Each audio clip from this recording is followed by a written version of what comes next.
प्रदेश की योगी सरकार ने एक फरमान जारी किया और उस फरमान में बताया कि कांवड़ यात्रा के दौरान लगी दुकानों में नेम प्लेट लगाना होगा।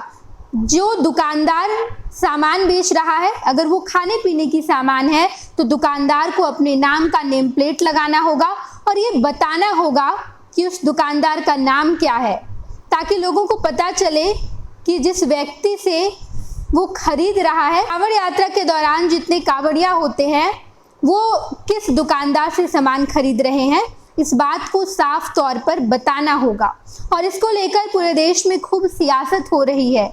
योगी सरकार पर ये आरोप लगाया जा रहा है कि आप नेम प्लेट लगवाकर ये बताना चाहते हैं कि वो बेचने वाला इंसान हिंदू है या मुसलमान है, और अगर वो मुसलमान है तो कांवड़ यात्रा के दौरान हिंदू कभी उस मुसलमान से सामान नहीं खरीदेंगे। आप रोजगार पर लात मार रहे हैं। जितने मुस्लिम जो उम्मीद लगाए बैठे हैं कि कांवड़ यात्रा के दौरान वो फल का दुकान लगाएंगे, खाने पीने के सामान का दुकान लगाएंगे, तो अब कोई मुस्लिम कांवड़ यात्रा के दौरान अपनी अगर दुकान लगाता है तो हिंदू तो खरीदेगा ही नहीं। पूजा पाठ के लिए वो हिंदू जा रहा है तो किसी मुस्लिम से तो वो खरीदेगा नहीं। इस बात का आरोप लगातार योगी सरकार पर लगाए जा रहे हैं।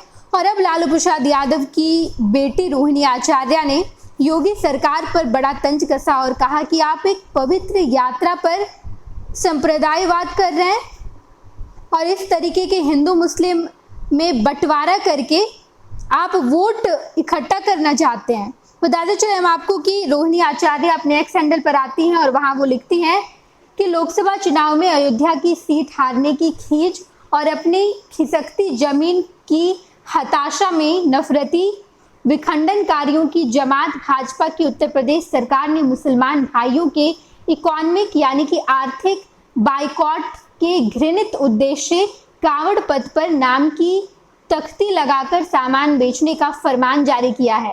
पावन श्रावण मास में भगवान शिव की पूजा के लिए की जाने वाली पवित्र धार्मिक यात्रा को भी अपने गंदे राजनीतिक स्वार्थ की पूर्ति के उद्देश्य से सांप्रदायिक रंग में रंगना चाह रहे हैं उत्तर प्रदेश की भाजपा सरकार।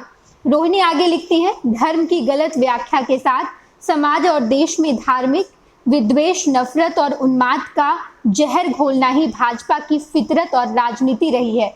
हद तो तब हो गई थी जब अयोध्या की हार के पश्चात इन लोगों ने अयोध्या के हिंदुओं तक के बाइकॉट के लिए मुहिम छोड़ दी थी। इन लोगों की विकृत मानसिकता और अच्छी तरह से देख और समझ चुका है। देश और गंगा जमुनी तहजीब को तोड़ने बांटने की इनकी हर कोशिश अब नाकाम ही होगी। रोहिणी आचार्य अपने एक्स हैंडल पर आती हैं और उसके बाद ये तमाम बातें कहती नजर आई हैं, लिखती नजर आई हैं और योगी सरकार पर एक बड़ा तंज कसा है। उन्होंने कहा है कि उत्तर प्रदेश में बीजेपी बेहतर प्रदर्शन नहीं कर पाई और यही वजह है कि अब हिंदू मुस्लिम में बांटा जा रहा है। इन लोगों ने तो हिंदुओं को भी नहीं छोड़ा। अयोध्या में जब ये हार गई तो वहां पर हिंदुओं को बाइकॉट करने की इन लोगों ने मुहिम छेड़ दी और अब कांवड़ यात्रा के दौरान, जो इतना पवित्र यात्रा होता है, इस यात्रा के दौरान ऐसी मुहिम छेड़ी है जिससे मुस्लिमों का आर्थिक बल कमजोर होगा, मुसलमान कमजोर हो जाएंगे।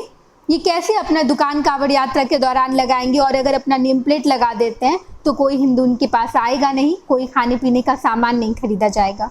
26 वर्षों में 17,000 से अधिक डॉक्टर बना चुका बिहार एवं झारखंड के छात्रों एवं अभिभावकों के बीच सर्वाधिक विश्वसनीय एवं लोकप्रिय संस्थान गोल, नेशंस लीडिंग इंस्टीट्यूट। हमारा विश्वास गोल के साथ।